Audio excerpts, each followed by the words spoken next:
furiinka markii gabadha iyo wiilka isfuraan badanaa gabadha iyo wiilka qofba qofka kale waxa uu u qabo ayuu ka hadlaa laakiin meesha waxa taalo kuwa maxaa la yiraahdaa aan hadalkoodii codkoodii aanan kor u qaadi karin ama aan dhihi karin hooyo saas baa taha ama aabow saas baa taha ama dhibkaasaan haysto dad aanan ka hadli karin ayaa meesha yaalo furiinku waa wax xalaal ah labada qofood haddii isfahmi waayaan in ay ku kala dhaqaaqaan waa wax kitaabkeena ku qoran uma ahan wax xaaraan ah haddana dhibaatada uu leeyahay ama xanuunka uu leeyahay furiinku waxa ka sheekeyn karo ama ka hadli karo dadka uu soo maray ama dadka ku jira ama dadka processka ama u socdo xaaladda furiinka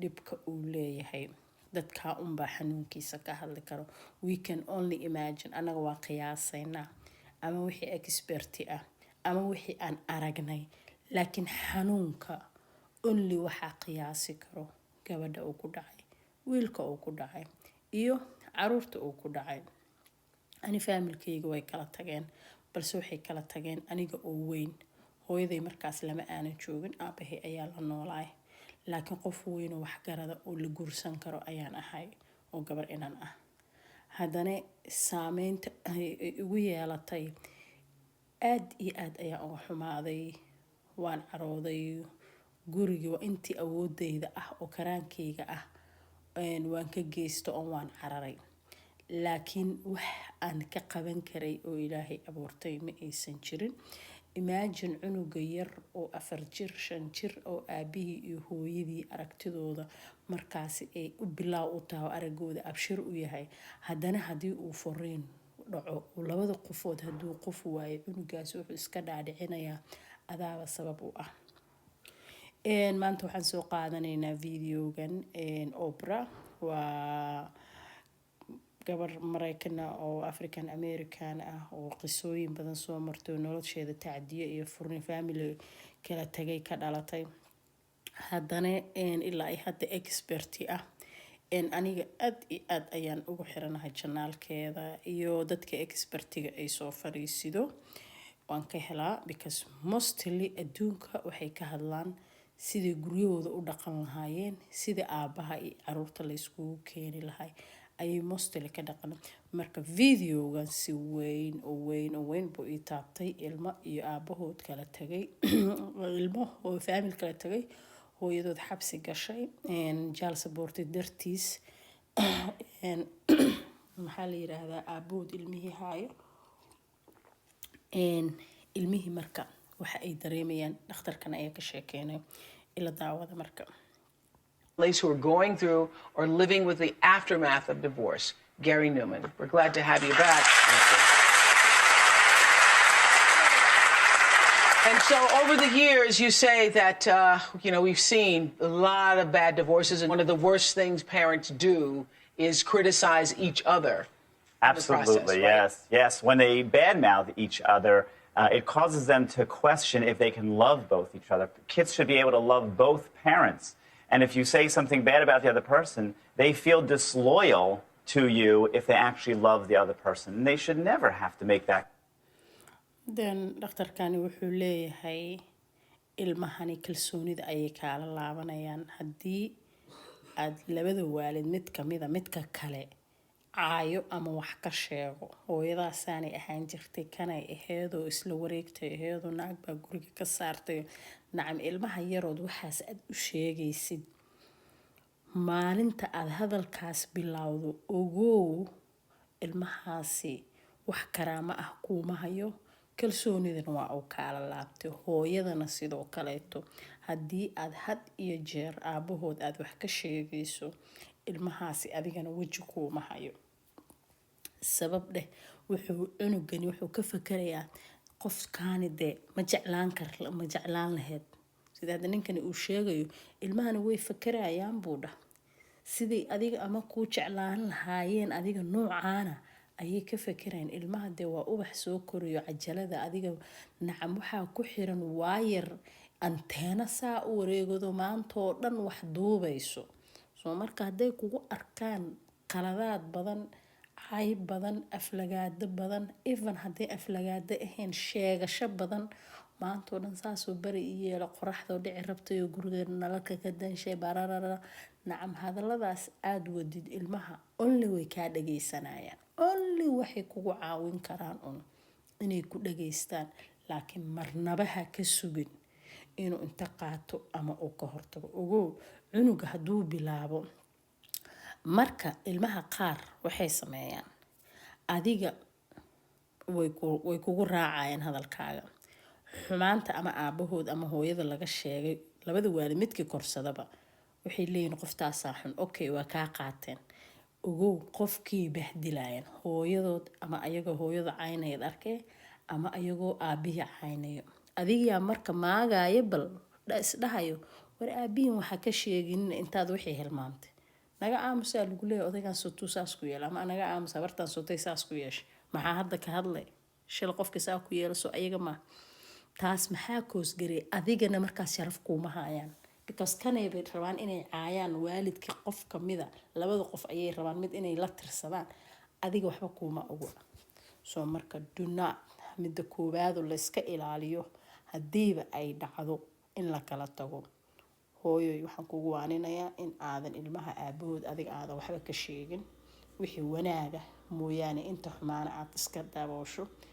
aabahana sidoo kaleeto in uusa ilmaha hooyadood waxba ka sheegin, oo intii wanaaga uu ka sheego. war ilmahani hadduu weynaado hooyadiisa haday xumeed iyo hadday wanaagsanayd, later in the day asagaaba ogaanayo. teeda kale soomaalida waxaa caan ku nahbo ilmaha haddii la furo hooyadood, ilmihiina waa la furayaa, markaas lagu leeyahay ilmaha haddii la furo aabahood, ilmaha adeerkoodu noqonaya. maxaa adeer ka dhigayo? waa aabihii dhalay, waa aabihii dhalay. you have to ilmaha inaad la xiriirtid, usoo dhawaatid. dhaqanka soomaalida midaan kala yaabay, waxaad arkaysaa nin qof laba qofoodaa kala tagay, biil baan siiyaa ku leeyahay, beri dib dambe uma soo fiirinayo, beri markuu duqoobo ama yuusan waxba siininba wuxuu ku leeyahay waan dhalay, ilmahayga waan dhalayoo kaale i caawi. ilmaha markaad yaraantooda mentality aada u disho, markuu weynaado waxba kuuma galaayo, wax ugu galay ma. soo marka videoga inta dhimanaan sii dhageysano. Kind of choice. So that's one of the biggest mistakes. That's the biggest complaint that I get from kids, is putting down the other parent like that. Okay, so you know many families unravel after an affair. Gary spent time with 11-year-old Daisy and her 7-year-old brother Chris, who have a lot of feelings about their family's breakup. So what happened when they were married? They were nice. They were like nice and everything, and then she started to cheat on him and everything. She introduced me to him once. She introduced you to the guy, to the boyfriend.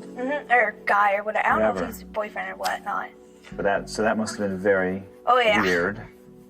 They asked you to lie to Dad about a boyfriend or something like that? Did she? Yeah, he said that she would say that we just went somewhere. She tells us just to say we just went to like a store. Why would you have a boyfriend? Because he was already married. It's not right to be with another person when you're married. Knowing that, this is going on and that you're got to be a part of it or know about it and stuff. Yeah, I don't really want to be Gosh. a part of it or anything. I don't even want to have anything to do with my mom. Because you're that angry? Oh yeah, and then my dad said if I don't talk about stuff like this, that I might explode in one day and everything. Not like. Yeah, I hope your head won't blow off. Yes, no, I don't think that. Yeah. What does he mean, explode? Like, Explode your feelings. yeah, there you go. That's a good way to put it, Very Chris. good. You miss your mom? Yeah. She's very rude, so I want a nicer mother if I ever do get another mother. But it's still sad, I guess, that she's decided to not be here, right? Yep. Yeah. What's making you sad now? What are you thinking about? About this one day once we went to Daddy Man. Yeah, what happened, sweetie? My mother went away, and I don't want her to go away. You didn't want Mom to go away, huh? That makes sense. It's very sad to see her go away. Did you think you'd see her again?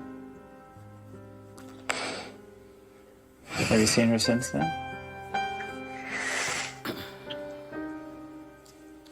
So even though you're mad at her, you still wish that she would come back and be a good mom, huh? ilmaha yar wuxuu la oynayaa hooyaday way iga tagto leeyahay waana u xanaaqsanahay laakiin inkastoo ay saas ay tahay waxaan jeclaan lahaa yiri hooyaday inay ii soo laabato. Imagine imise ilmo oo Soomaali ah ayaa hooyadood laga qaatay. Adeebahaasi wuxuu u maleeyaa inuu wanaag uu sameeyey mise inuu xumaan sameeyey. Ilmahani dhakhtar baa loo geeyay mentalitigooda la dhisayaa. Imise Soomaali ilmahooda ayaa mentalka ever u ah because of this arrintan darteeda. So marka videogan haddii aad rabto inaad dhammaysataan waxaa ka fiirsan kartaa page-keeda Oprah. Labadan cunug qisadooda aaday u dheer yihiin. Labadooda waalida isfuray dhibka halkaasuu ka taagan yahay. So fatherless son, Avian Kayson is here with his 13-year-old son and his son's mom. So Avian says he needs this advice. So talk with us. You got to excuse me for a minute. I grew up without a father. And, you know, when I talk to my son, I feel the same way. I feel like he feels the same way I feel with my dad. Resentment. And talking to him is so cold, but I want him to know that Talk to me about it. Dad, can I come there for a moment? If you sit right there with him. Is it true that you didn't go to his recent graduation? Don't I leave just him. said that as obvious. Sit right there so you don't leave him. He's going to be here this time. wiilkaani waa wiil 13 jir ah. Aabihiis isagoo yar ay faamilka kala tageen. Wiilkan wuxuu noqday wiil mood ah oo aanan hadlaynin ee caraysan haddii lala hadlo. Sababtana ay tahay nacam aabahay inuu i dayacay ayaan dareemayaa buu dhahay. Sababtana waxay tahay yiri waa anigu dhahay hooyadii aabahay isku fureen waa aniga. Kas aniga ayaan la i rabin. So ilmaha waxay mararka qaar marka la isfuro waxay isleeyihiin talow adiga miyay kaa bixi waayeen qarashkaaga iyo noloshaada mise aday ku rabin. All right? So tell me what's going on. Mom, he can handle this. You just breathe. Tell me what's going on. I haven't seen him in a long time. Him? And how does that make you feel? Olay aabahay waqti badan ma aanan arkin. Waxay leedahay maxaad dareemaysaa markaas. We didn't hear what he said. What did he say? He said he hasn't seen him in a long time. What's a long time? Tell me what a long time is. Since I was about 4. Since you were 4. And how 4 sano anuu jirta aabahay iigu dambeeyay dhaanuu jiro. old are you? 13. 13. Haddana waa nin 13 jir ah. And what did you tell yourself about him when he wasn't there? I think it was a mistake. That you were a mistake? You feel like waxaan dareemayaa buu dhahay inaa aniga qaladki ahay. Nacam dhalashadayda iyo noloshayda dhanba inay qalad ahayd. a mistake. Okay? And what did you feel about him when he wasn't there? I didn't have a father. Yeah. And have you ever talked to him about that? Okay. So Dad, turn around. Wuxuu dhahay maxaa dareenta markaasuu yiri inaanan aaba lahayn ayaan dareemay. Aabaha ayuu uu la yaabay wuxuu wiilkiisa dareemay madaxana ayuu luxay ma arkayseen. You turn around. All right. What do you want him to know? Look at him. He's going to be here this time. Okay? Wiilku waxa la weydiinayaa maxaad jeceshahay inuu aabaha ogaado. Haddana wuu kula joogaa ha la yiri. What is it that you want him to know? Look at him. Tell him how it felt. Horrible. It felt horrible that you left me. Tell him. It felt horrible that you left me. It made me feel like I was a mistake. It made me feel like I was a mistake. And how did you feel about him? Tell him how you felt about it. I loved the person that I never seen. And that made you feel what?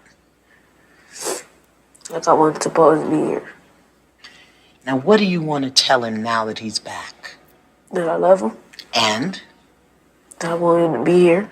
And tell him he doesn't get to leave you again. You don't Tell him. get to leave me again. And to wiilkan wuxuu leeyahay waxaan dareemaya calool xumo saa'id ah waxaan dareemaya inaan ahay aniga mistake qaladkii dhammaay oo marriage-kaaga u baaba'ay waxaanan rabaa buu yiraahday inaadan iga dhaqaaqin oo waa hee ku jecelahay aabow like ilmahayna waxa ay maraan nin baa xumaaday iyo gabar baa xumaato waxbaa fadaroobay baa la iska leeyahay there we came from broken family markeeni hore ayaaba dad burbursan qoomiyad burbursan ayaan ka imaanay ninka asagoo ilmo leh wuu baxayaa asoo xataa familkan asagoo maxaa la yiraahdaa dayicin ayuu duurka intuu ku sii daayo buu wuxuu leeyahay walay alla ilahay waa inaan reer kala aasaasaa reer kala halkaas ka qabtaayo waxa waaye islaantii ilmihii waa isku filan yihiin waxoogaa way kaceen dee waa kuray hadda waxa ooynaya fiiri 13 years oo aad is leedahay alla ilahay kuma baahna baa ilmaha saas u qubayo allow yaa cunug dheexaaho Soomaaliya inta foolka fool loola fariista ma aragtay weydiiye bal waxa uu dareemayo I don't think qof weydiiye inay jirto so anoo dhamaystiro videoga inta haray play with my heart. To play with my heart. I need you. I need you. And I want you. And I want you. Don't disappoint me. Don't disappoint me. What did you hear your son say? I want to hear what you heard him say. He doesn't want me to disappoint him. No, you don't want me. I hear you say you don't want me to disappoint you. I hear you say that you love me. I hear that you say that you don't want me to go and never leave again. Yes. It's just one thing. It's tough. Tell him. It's tough because I'm 2,000 miles away from you. I'm in Texas and you here. It's hard. Can you text? Yes.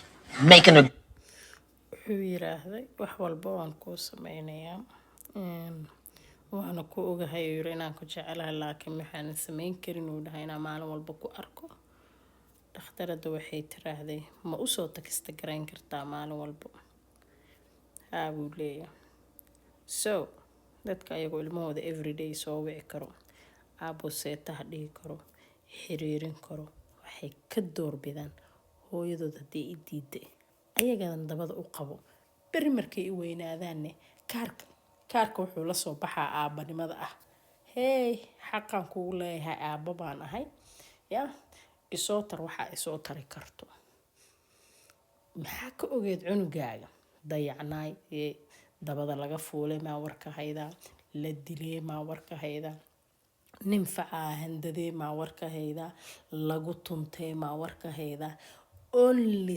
selfishnimo aad ka gaarteen iyo maxaa la yiraahdaa xaasinimo ayaad ilmo yar oo biyo ahaad leedahay naagta ma i rabto Soomaaliha dhulka ha lagu jiido ninka ima raba Soomaaliha dhulka ha lagu jiido warxadowtinimada intaa la